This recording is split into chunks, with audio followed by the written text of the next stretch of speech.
নদীর মাঝখান দিয়ে মাথাদি কাট করে শুনুন। লুট কাকে বলে দেখুন, মা মাটি মানুষের সরকারের লুট কাকে বলে চোখের সামনে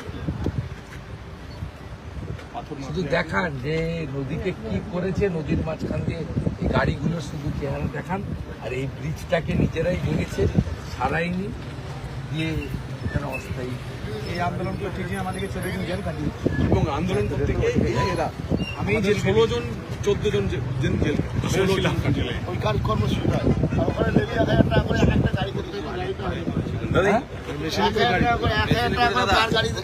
সবচেয়ে বড় কথা ন্যাচারাল নদীর মাঝখান দিয়ে কি করেছেন কিভাবে চুরি করে, মানে ইনস্টিটিউশনাল করাপশন কাকে বলে। দেখুন বীরভূম জেলা জুড়ে মানে লুট, কার্যত লুট, কোটি কোটি টাকার লুট। বারবার এইটা আপনারাও বলেছেন, এই টুলু মন্ডল এরা যেভাবে পাথর এদের মাথায় সরকারের হাত আছে, মুখ্যমন্ত্রীর হাত আছে। এরা তো কালেক্টর, 25 টাকা রাখছে, 75 টাকা কোথায় পাঠায়? রাস্তায় আমরা দেখলাম একাধিক বেসরকারি নিরাপত্তা সবচেয়ে বড় বেনিফিশিয়ারি তো তৃণমূল কংগ্রেস, সবচেয়ে বড় বেনিফিশিয়ারি তো মুখ্যমন্ত্রী, তার ঘনিষ্ঠ লোকজন। তাদের সাপোর্ট ছাড়া হতে পারে নাকি এই নদীর মাঝখানে এইভাবে রাস্তা? কখনো সম্ভব নেই। নিজেরাই ভাঙছে এক একটা করে ব্রিজ, আলাদা করে রাস্তা তৈরি করছে, করে সব বসিয়ে লুট করছে। এই জন্য বিজেপিকে আনুন, মে মাসে সব বন্ধ করে, মে মাসের 1 তারিখ থেকে কিছু বালি হয়েছে। এবার কি পাথর নিয়েও আপনারা অভিযোগ জানাবেন ইডির কাছে? বালি নিয়ে তো তদন্ত করছে, আছে তদন্ত হচ্ছে, তাতে কি আছে? এর কি প্রমাণ রেখে করেনি? রাজ্য সরকারের ভূমিকা সবচেয়ে বড়।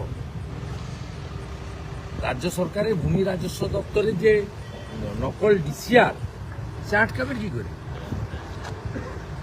নকল ডিসিআর এবং সব এখানকার পুলিশরা একদম মানে আইসি লেভেলে, নিচুতলা পুলিশ পায় না, তারা লেফটে আছে। স্টেট গভর্নমেন্টের 2.5 লক্ষ হেক্টর জমি, এবং গ্রিন ট্রাইব্যুনালের order violation, central pollution control বোর্ডের অর্ডার ভাইলেশন, একাধিক অর্ডার আছে, কার্যকর হয় না। আমরা ঠিক করবো, এই জন্য পরিবর্তন দরকার। একবারে এই মুহূর্তে যদি দেখা যায়, বিরোধী দলনেতা তিনি তিলপাড়া যে ব্যারেজ, সেই ব্যারেজের উপর দিয়ে যাচ্ছেন এবং সেখানেই কিন্তু তিনি গাড়ি দাঁড় করালেন এবং গাড়ি দাঁড় করিয়ে গোটা যে পরিস্থিতি আমি একবার দেখাতে বলবো। রজনীকান্ত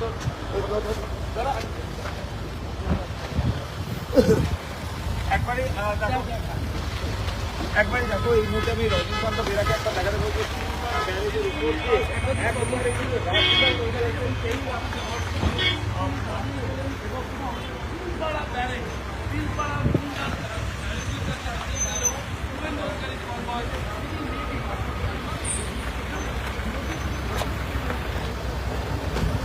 কাজটা খোলো তো।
চলো চলো।